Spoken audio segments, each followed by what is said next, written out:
Kalau dua kata silahkan ditambah tanda strip atau underscore, tidak jadi masalah. Intinya di dalam menuliskan variabel tidak boleh ada spasinya. Kemudian di sini ada variabel y. Di sini ini sebenarnya punya fungsi masing-masing. Ini nanti tergantung jenis penelitiannya Anda apa. Jadi ini bisa di adjust atau bisa disesuaikan dengan penelitian yang akan Anda lakukan. Tetapi kalaupun Anda hanya melakukan penelitian umum, maka biarkan aja seperti ini. Jadi type, weight, decimal, label, values ini kalaupun tidak mau diisi silahkan, biarkan saja seperti ini.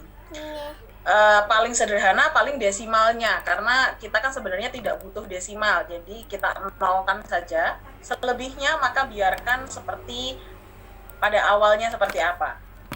Jadi tidak perlu diotak-atik. Kita sudah punya variabel X ke variabel Y di variabel view. Kemudian kita pindah ke data view. Nah, di data view ini kita sudah punya variabel X dan variabel Y. Tinggal kita masukkan datanya. Cara paling mudah untuk memasukkan data adalah copy paste saja. Kita buka datanya, biasanya datanya itu sudah kita susun. Satu ini kita sudah punya data-data yang kita ambil dengan menggunakan kuesioner. Jadi di sini ada 10, 11, 12, 13, ada 13 item pernyataan. Respondennya ada 40. Ini adalah satu data yang kita ambil dari 40 responden, di mana responden tersebut mengisi 13 item pertanyaan. Untuk mengolah data ini ke dalam regresi, maka kita perlu menjumlahkan dulu. Kita perlu menjumlahkan total dari masing-masing item. Maka di sini kita jumlahkan dulu semuanya. Sudah pada bisa ya rumus menjumlahkan ini? Jadi Excel itu sudah mudah, jangan dipersulit hidupnya dengan menghitung manual. Oke, sudah selesai. Ini adalah data yang akan kita masukkan, tinggal kita blok semuanya. Kemudian kita Ctrl C, kita masuk lagi ke SPSS, kita masukkan ke variabel X. Ctrl V, copy paste. Jadi di copy dari Excel, dipaste di SPSS-nya. Maka sudah masuk. Di sini variabel X-nya ada 40 responden, 40 data. Sudah selesai variabel X-nya, kita masuk ke variabel Y. Variabel Y di sini belum saya jumlahkan, kita jumlahkan lagi.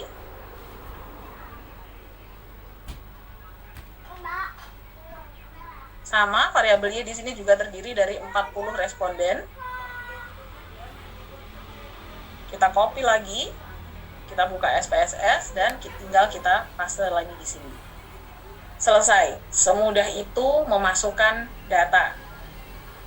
Di sini kita sudah punya variabel X dan variabel Y yang terdiri dari 40 data atau 40 responden di masing-masing variabel.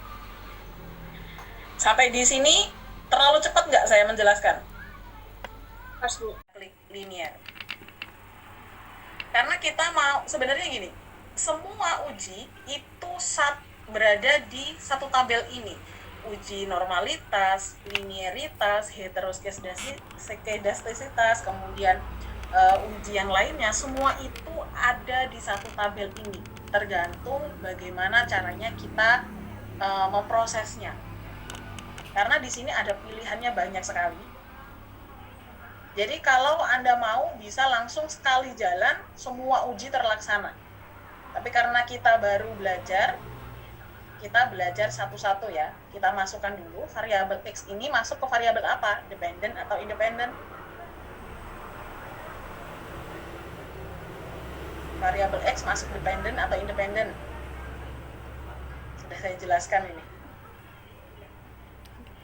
Variabel bebas itu dependent atau independent? Independen.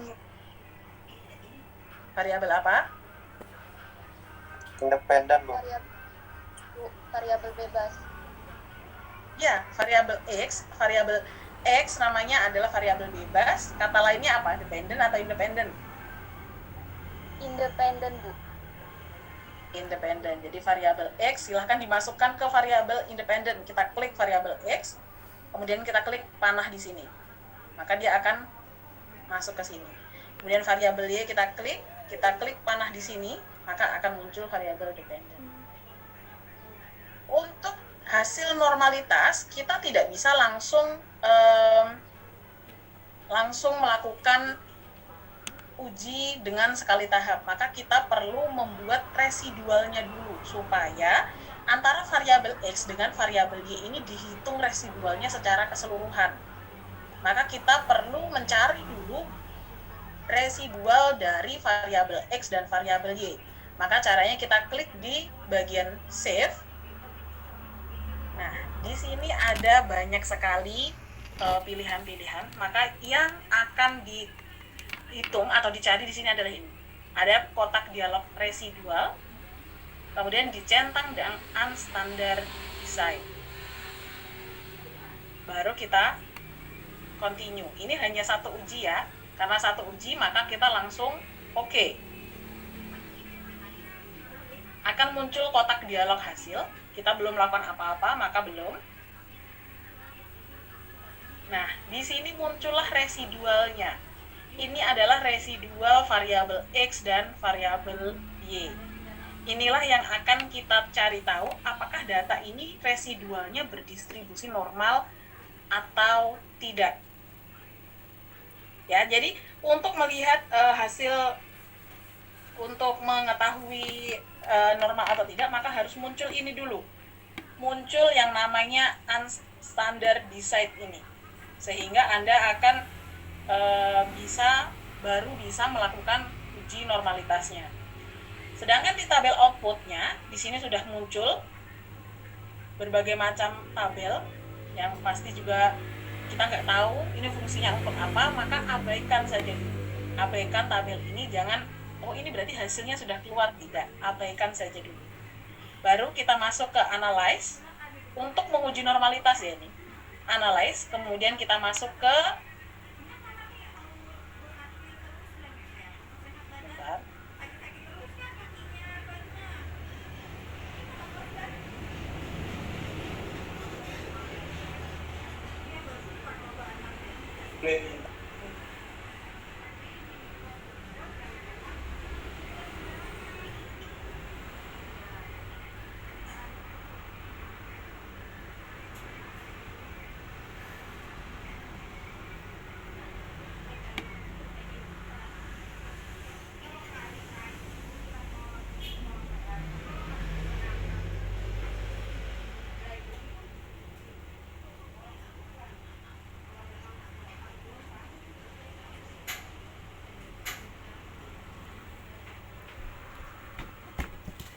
HP-nya udah nyala enggak?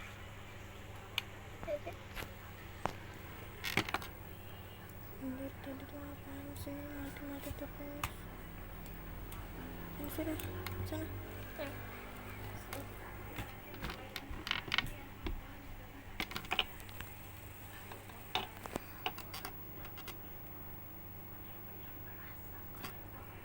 Dari residualnya. Jadi kita abaikan variabel X dan Y-nya, kita masukkan unstandard design-nya.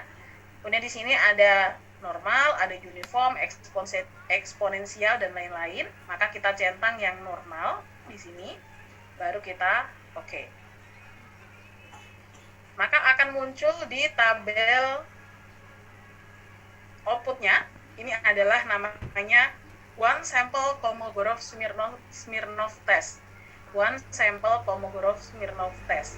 Jadi untuk melihat output ini, setiap kita melakukan uji atau kita klik OK, maka hasilnya akan muncul di bagian paling akhir. Di atas ini kan ada, maka kita cek yang paling akhir, ada ini. Dari tabel ini bisa kita lihat, data dikatakan berdistribusi normal apabila nilai dari asymptotic-nya adalah dari 0,05, kurang dari 0,05. Kita lihat nilainya di sini adalah 0,052. Ya, ini sangat mepet sekali. Karena nilainya di sini adalah 0,052 titik, ini menandakan depannya ada 0 ya. Jadi 0,052. Seharusnya data dikatakan normal apabila nilai ini adalah kurang dari 0,05. Dari hasil ini dapat dikatakan bahwa data yang saya punya tadi tidak berdistribusi normal. Artinya data tersebut tidak bisa dilakukan uji parametrik tes selanjutnya. Karena nilainya melebihi 0,052. Artinya pembagian residual dari masing-masing variabel itu tidak terbagi secara merata. Kita buktikan lagi hasil ini melalui gambar. Kalau tadi kita melihatnya secara angka, kita lihat gambarnya. Kita masuk ke analyze, regression, dan linear lagi. Kita lihat. Kalau kita mau melihat bentuk gambarnya, kita klik di plots. Ya, ada plots. Tadi masuk analyze, kemudian regression, linear. Kita masuk ke kotak dialog ini lagi, kita masuk ke plots. Di sini ada histogram dan normal probability plot. Kita centang. Lalu kita continue.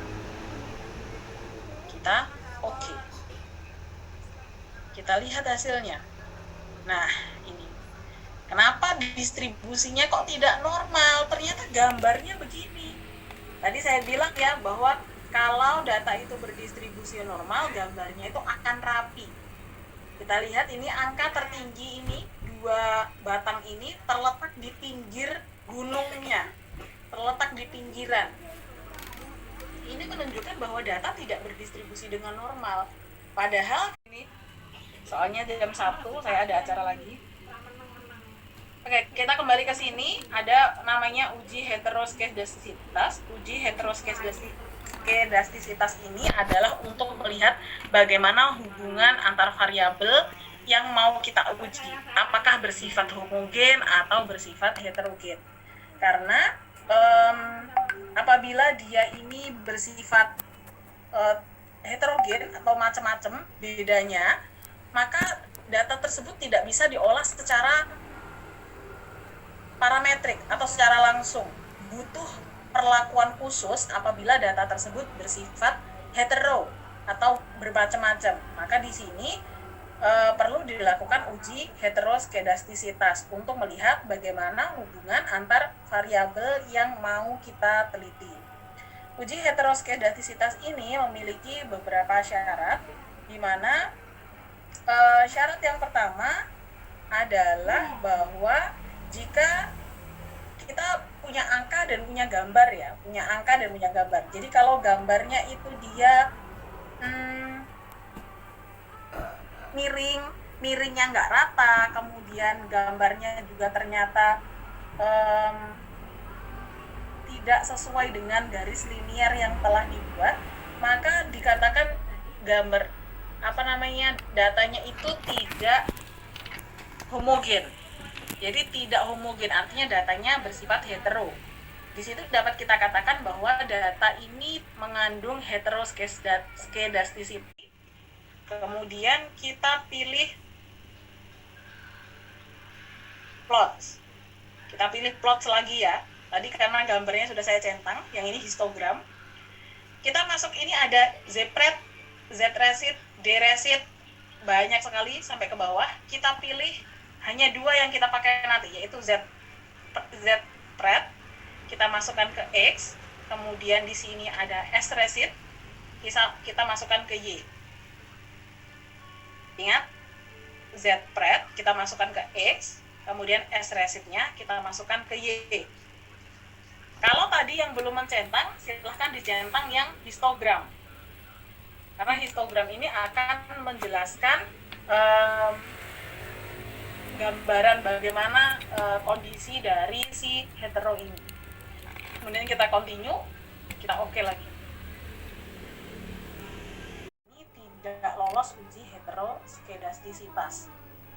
Jadi gambar ini sudah menunjukkan bahwa ternyata data ini cukup layak untuk dianalisis ke analisis berikutnya.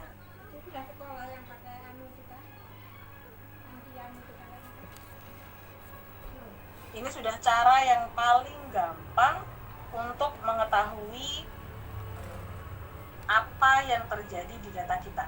Apakah datanya homogen atau data. Saya hanya memberikan yang dasarnya tuh seperti ini. Kalau misalnya nanti teman-teman punya analisis yang lainnya yang mau dicobakan, tidak jadi masalah. Pasti hasilnya akan sama saja. Itu ya, asalkan tahu bagaimana cara penggunaannya. Uji selanjutnya adalah uji multikolinearitas. Uji multikolinearitas ini bisa dilihat.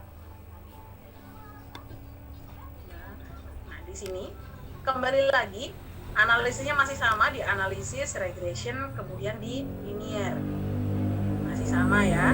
Dan kita pilih statistik. Statistik di sini kita pilih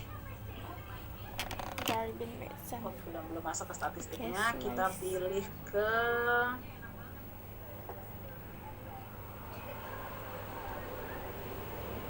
statistik. Di sini kita centang beberapa ya.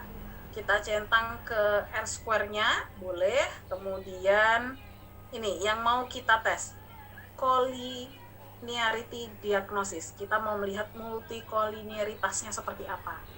Ini penting. Berarti ini tinggal aja dulu. Kita collinearity testnya. Kemudian kita continue. Kita oke. Kita lihat. Nah, ini dia. Ini ada hasil collinearity statistik.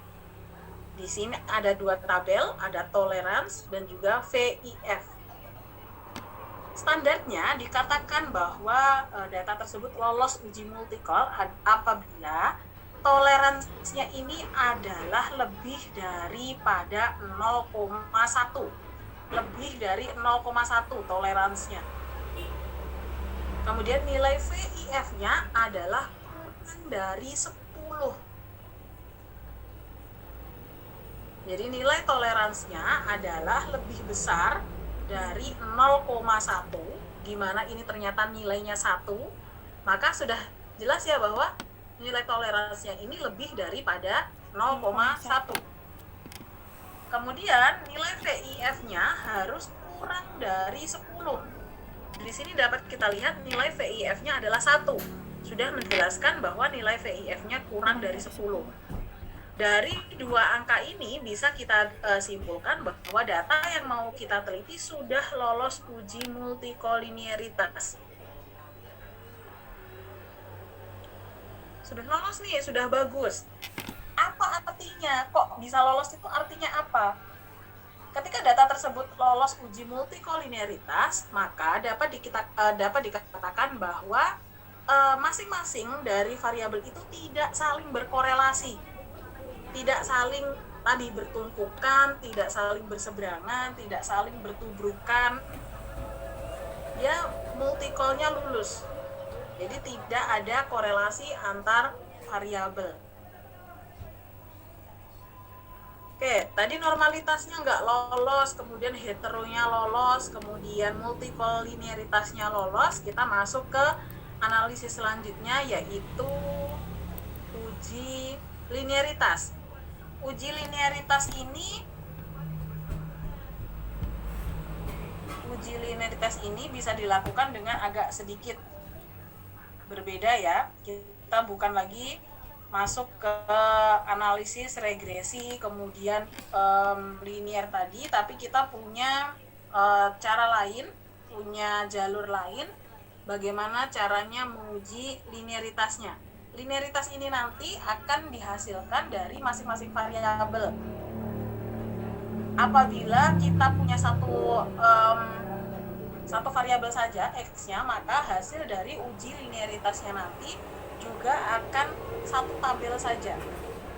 Tetapi bagi teman-teman nanti yang ternyata X-nya ada 2, X-nya ada 3, X-nya ada 4, dan seterusnya, maka tabel dari uji linearitas ini juga akan bertambah sesuai dengan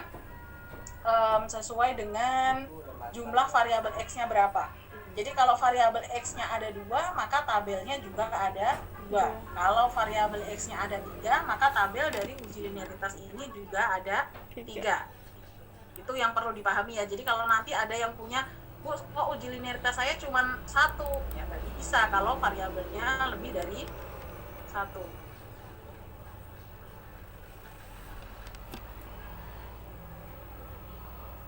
Oke, kita masuk ke analyze lagi. Kalau tadi kita masuk ke regression, sekarang kita masuk ke compare means.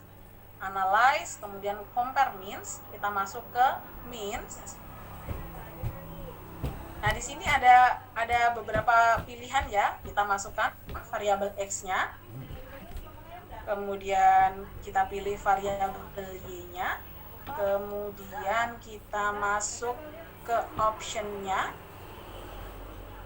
Option-nya kita pilih ke test of linearity. Saya ulangi ya. Jadi tadi kita masuk ke analyze, kemudian compare means, kemudian masuk ke means, kita klik, kita masukkan variabel X di independent, variabel Y ke dependent, kemudian kita klik option. Di sini ada option, style sama bootstrap, kita pilih option.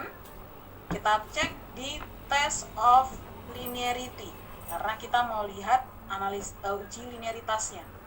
Test of linearity. Kemudian kita continue, lalu di OK. Kita tunggu hasilnya keluar dulu. Nah, ini akan muncul seperti ini. Ini namanya ANOVA tabel. Di sini dilihat ada deviation from linearity. Deviation from linearity.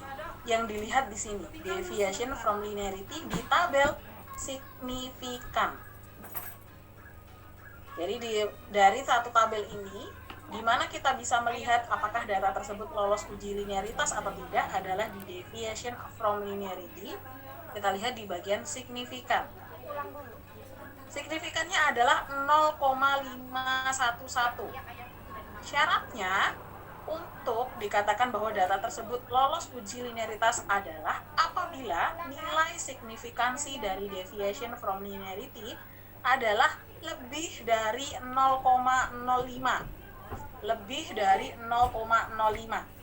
Di sini nilainya adalah 0,5. Maka bisa kita simpulkan data ini nilai ini sudah lebih dari 0,05 sehingga datanya sudah lulus uji linearitas. Ya, jadi syaratnya tadi adalah apabila nilai signifikansi dari deviation from linearity adalah lebih dari 0,05, maka data tersebut dinyatakan lolos uji linearitas. Begitu. Oke, itu saya rasa sudah mewakili uji asumsi klasik ya. Uji asumsi klasik itu ada banyak, tapi yang saya sampaikan adalah yang paling sering digunakan saja. Paling sering digunakan oleh mahasiswa sehingga kalian tidak perlu mempelajari yang banyak-banyak tapi nggak paham. Jadi cukup yang paling sering digunakan kalian pahami betul. Masih sama, kita klik analyze, kemudian regression, kemudian linear. Nah, di sini ada namanya tabel statistik. Ya, statistik. Di dalam statistik inilah nanti kita bisa melihat bagaimana hasil regresinya. Kita centang di model fit, kemudian R-square-nya boleh, kemudian deskriptif. Kita centang di 3 ini, 3 teratas. Kemudian kita continue, kita OK. Nah, maka akan muncul ini. Nah, di tabelnya adalah model summary. Di tabel inilah kita bisa tahu berapa nilai R-square-nya atau seberapa besar variabel X ini mampu mempengaruhi variabel Y. Kalau di sini kita lihat ada nilai 0,416, ada 0,173, di sini ada tabel R, ada R-square, ada adjusted R-square. Kalau kita mau melihat uji R atau uji determinasi, koefisien determinasi, maka yang kita lihat adalah R square-nya. R square di sini adalah 0,173. 0,173. Artinya besaran pengaruh dari variabel X mampu mempengaruhi variabel Y adalah sebesar 0,173. Bisa dikalikan 100 untuk jadikan persen, maka kita bisa mendapat 17%. Kemampuan variabel X untuk mempengaruhi variabel Y hanya sebesar 17% saja. Tidak lebih dan tidak kurang. Ini adalah untuk uji R square-nya. Kemudian kalau kita mau lihat regresinya, di sini ada namanya tabel koefisien. Dari tabel koefisien ini bisa kita lihat nih ada variabel X, kemudian dependennya ada variabel Y. Di sini kita bisa melihat berapa besaran nilai dari regresinya. Kalau kita tadi sudah tes collinearity, nah tabelnya tuh akan nyambung. Jadi di sini ada dari satu tabel ini kita bisa melihat model dari regresi sederhananya, kita bisa melihat uji T-nya, dan juga kita bisa melihat uji multicol-nya. Jadi satu tabel ini sebenarnya sudah mewakili dari 3 uji. Dari tabel ini bisa kita lihat, kalau kemarin persamaan regresi itu apa? Ada yang ingat?